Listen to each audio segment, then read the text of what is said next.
The MCU multiverse can get confusing fast, so here's a quick and simple recap of the entire multiverse timeline, explained in the easiest way possible. The timeline we've been following in MCU since Iron Man kicked things off is officially called the Sacred Timeline, also known as Universe 616. This is the main timeline where most of the Marvel Cinematic Universe stories take place, from the Avengers assembling to Thanos' snap and beyond. But here's where it gets interesting. Sometimes certain choices or actions, called Nexus events, cause the Sacred Timeline to branch out. These branches lead to alternate realities, creating new timelines that explore what could have happened if events had gone differently.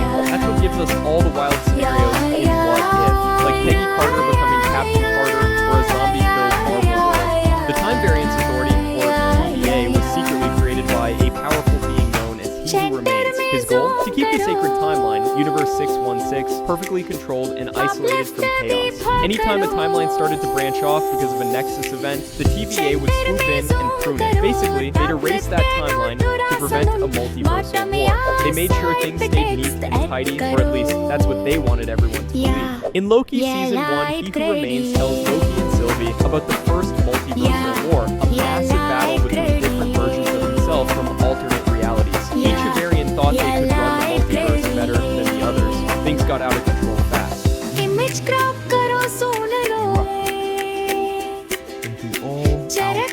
To stop the chaos, He Who Remains discovered and weaponized a powerful creature called Alioth, which could consume time and reality itself.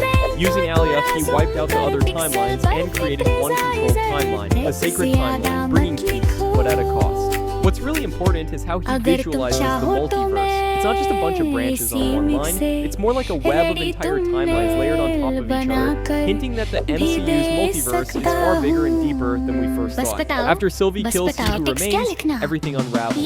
With no one left to control the flow of time, the sacred timeline begins to fracture. The TVA, once a well-oiled machine including rope branches, starts falling apart from the inside.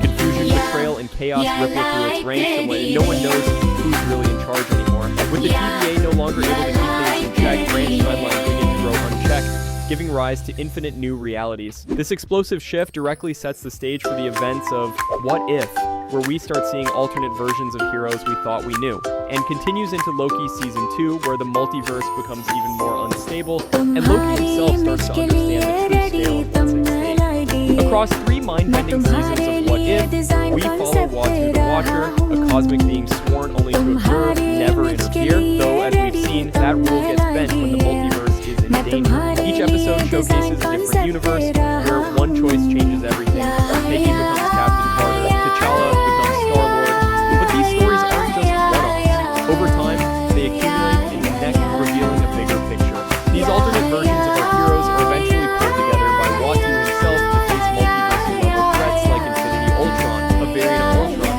who acquires all the Infinity Stones, Strange Supreme, a corrupted version of Doctor Strange, and even the Watchers themselves. It's not just about asking what if, it's about seeing how far the multiverse can be pushed before it collapses. The conflict with the Watchers reached a breaking point, and it came at a heavy cost. Captain Carter, arguably the heart of What If, ends up making the ultimate sacrifice. Her death marks a turning point, not just emotionally, but for Watu the Watcher himself. Up to this point, Watu was bound by his oath to never interfere. But now, with the multiverse unraveling and the threats escalating, he makes a vow to actively protect the multiverse from harm, even if it means breaking every rule of his kind once fallen. And here's where things get even more interesting. Rumors are swirling that Watu could make his live-action debut in the upcoming Fantastic Four movie. Moving on to Spider-Man No Way Home, where Peter Parker messes up Doctor Strange's memory wipe spell, causing the multiverse to crack open. Instead of everyone forgetting Peter as Spider-Man, the spell backfires and pulls in people from other universes. That's how villains like Doc Ock, Green Goblin, Electro, Sandman, and Lizard, all from previous Spider-Man franchises, end up in the MCU. But it's not just the bad guys who show up. Both Tobey Maguire and Andrew Garfield's versions of Peter Parker arrive as well, leading to an emotional and legendary Spider-Man team-up that fans had waited decades. After a chaotic battle at the Statue of Liberty and the multiverse literally tearing open in the sky, the Spider-Man managed to cure the villains, and Doctor Strange casts a final spell spell to send everyone back to their native universes. The cost? Everyone in the main MCU timeline, Universe 616, completely forgets who Peter Parker is. Not Spider-Man, but Peter Parker. That means no friends, no MJ, no Aunt May, no Avengers backup. He's completely on his own now, sewing a new suit and starting from scratch. मैं तुम्हारे लिए design concept दे रहा हूँ तुम्हारे image के लिए ready thumbnail idea मैं तुम्हारे लिए And by the way, remember Sony's Venom? He popped into the MCU thanks to multiversal chaos, only to leave just as fast, but not before a tiny piece of the symbiote was left behind in Far Mexico. That little alien blob is still somewhere in the MCU, just waiting to bond with someone. Moving on to Doctor Strange and the Multiverse of Madness, the story picks up shortly after the events of WandaVision. Grieving and corrupted by the Darkhold, Wanda Maximoff fully embraces her identity as the Scarlet Witch and begins hunting America Chavez, a teenage girl with the unique and incredibly rare ability to travel through the multiverse naturally. Wanda's goal? To steal America's power so she can jump into another universe where her sons, Billy and Tommy, are alive and be their mother again. Doctor Strange narrowly saves America Chavez from Wanda's relentless pursuit, but in doing so, they end up tumbling through the multiverse. Their chaotic journey lands them in Universe 838, a world that's very different from the main MCU timeline. In this universe, iconic teams like the X-Men, Inhumans, Fantastic Four, and an alternate version of the Avengers, and they form a powerful group known as the Illuminati.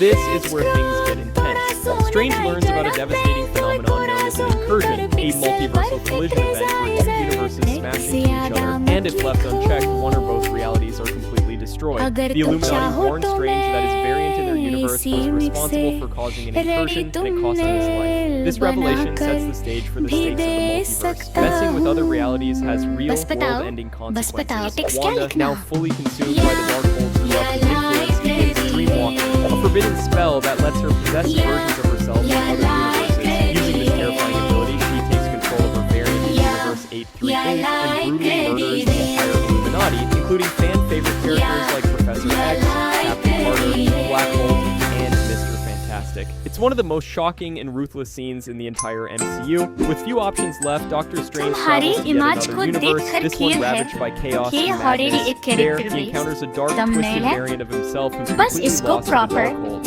After a deadly confrontation, Strange chose his target and takes the Darkhold for himself. In a desperate move, he uses dreamwalking to possess the corpse of another variant, the one that died earlier and was buried in Universe 616. Controlling a dead version of himself, he returns to confront Wanda in an epic final showdown that's equal parts horror and heroism. America Chavez, realizing that brute force won't stop Wanda, decides instead to embrace exactly what she wants, and drifts into a universe where her sons Billy and Tommy exist. But what Wanda sees isn't the voice screaming in terror at the sight of her, recognizing that she's not her real mother, but a monster trying to take her rightful place. This heartbreaking moment snaps Wanda out of her rage, and she finally understands the destruction.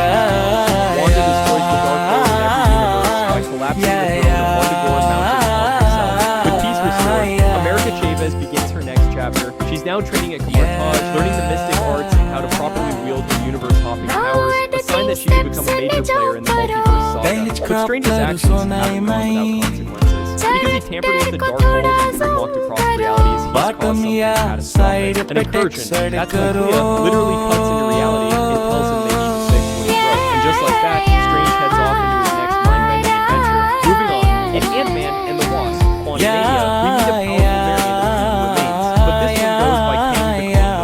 Unlike He Who Remains, this Kang is ruthless, terrifying, and very much not interested in keeping peace. He was banished by his fellow Kang variants to the quantum realm, a microscopic dimension outside of space and time, where he's been plotting his revenge ever since. While trapped there, he crosses paths with Janet Van Dyne, who had also been stuck in the quantum realm for decades. The two team up, and Janet helps him rebuild his multiversal ship. But just when Kang is supposed to escape, Janet touches the ship's core, and it's a horrifying vision. Kang isn't just a genius, he's a multiversal tyrant, obliterating timelines one after another.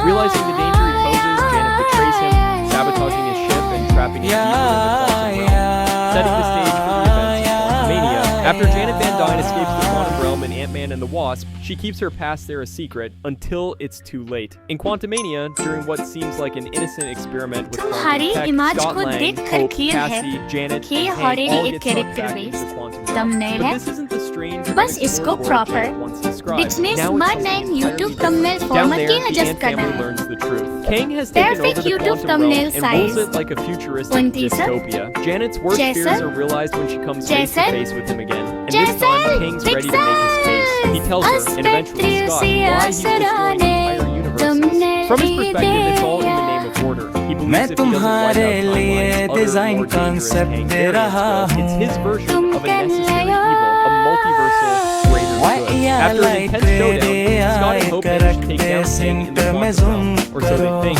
It seems like Kang the Conqueror is gone, sucked into some unknown part of the multiverse, but the damage he set in motion is far from over. Just when things seem to settle, we get a chilling we're taken to a mysterious region, unlike anything we've seen before, filled with thousands of Kang variants, all wearing different costumes, each more dangerous than the last. At the center of it all stands the Council of Kangs, led by Immortus, Ramatut, and a futuristic Scarlet Centurion type. These aren't random versions of Kang. They're the most powerful and organized, and they are furious that one of their own was killed. Back to Loki Season 2. After the multiverse begins to unravel, Loki starts time slipping uncontrollably, pulled between the past, present, and future. In his search for answers, he uncovers more secrets about he who remains, the true nature of the TVA, and how fragile the multiverse really is. Loki and his allies eventually track down Victor Timely, a 19th century inventor and a variant of he who remains. Victor holds the key to rebuilding the Temporal Room, a device meant to organize the infinite timelines into order to resolve problems. No matter how many branches they try to stabilize, the sheer chaos of the multiverse is too much. Every attempt to fix it. With the TVA on the verge of collapse and timelines dying, Loki makes a heartbreaking decision. He sacrifices himself, using all the time slips of He takes control of the broken loom, walks through the sliding storm, and ascends to the Citadel at the end of time. In a stunning visual transformation, Loki sits atop the throne, cradling the timelines like roots of Yggdrasil, now a literal god of stories, ensuring the multiverse doesn't collapse. Loki may be gone from the TVA, but now he's the one holding everything together. With Loki now sitting at the center of time, the TVA gets a major reset. No longer a tool for keeping timelines in secret, it's restructured into a force of protection, dedicated to safeguarding the multiverse, not YouTube controlling thumbnail it. The format villain of the की Loki adjust series, करना है. Ravonna Renslayer, was last seen Perfect in the void YouTube with her thumbnail face size. down. Moving on to the 20 Marvels, sir. near the climax of the film, Jason. the villain Dar-Ben uses the twin Jason. veils and accidentally Jason. tears open holes in Fix space and time. To fix it, Carol Danvers and Kamala Khan supercharge Monica Rambeau, unlocking her full powers. And in a moment of pure heroism, मैं तुम्हारे Monica flies into the लिए ring and design sees the shot concept from the they other रहा side. But that हूँ means she's stranded. When she wakes up, Monica finds herself in an entirely different universe, one where the X-Men exist. She's met by a variant of her mother, now known as Binary, and is surrounded by characters we've only seen in Fox's X-Men films. After that, we move to Deadpool and Wolverine, who pick up after the events of Deadpool 2, Logan, Hope, and Major Threat. We learn that Wolverine is the anchor being of the Fox universe, officially designated as Earth 10,005, an anchor being is basically the glue holding that entire reality together. But since Wolverine died in Logan, that glue is gone. And when an anchor dies, their universe doesn't immediately explode either. It starts to slowly unravel. That's exactly what's happening to Earth 10,005. Wade tries to find a new anchor being and finds the worst Wolverine. And after a conflict with the TVA agent Paradox, Wade and Logan get sent to the void where they meet Professor X's sister, Cassandra Nova, who plans on destroying the multiverse leaving only a mysterious dumping ground outside space and time, introduced back from Loki season 1. Remember Alioth? Yes, he is still in the void. We see multiple characters from past Marvel movies in the void, like Elektra, and Blade, Channing Tatum's Gambit, and X-23, who's confirmed to be the same one from Logan. Deadpool and Wolverine stops Cassandra from killing the Fox universe, and Deadpool and Wolverine becomes the new anchor beings of the In the post-credits scene of Captain America: Brave New World, Sam Wilson, now fully established as the new Captain America, is approached by the leader, who's been lurking in the shadows throughout the film. But instead of a classic villain monologue or immediate threat, the leader drops a chilling question: how will you protect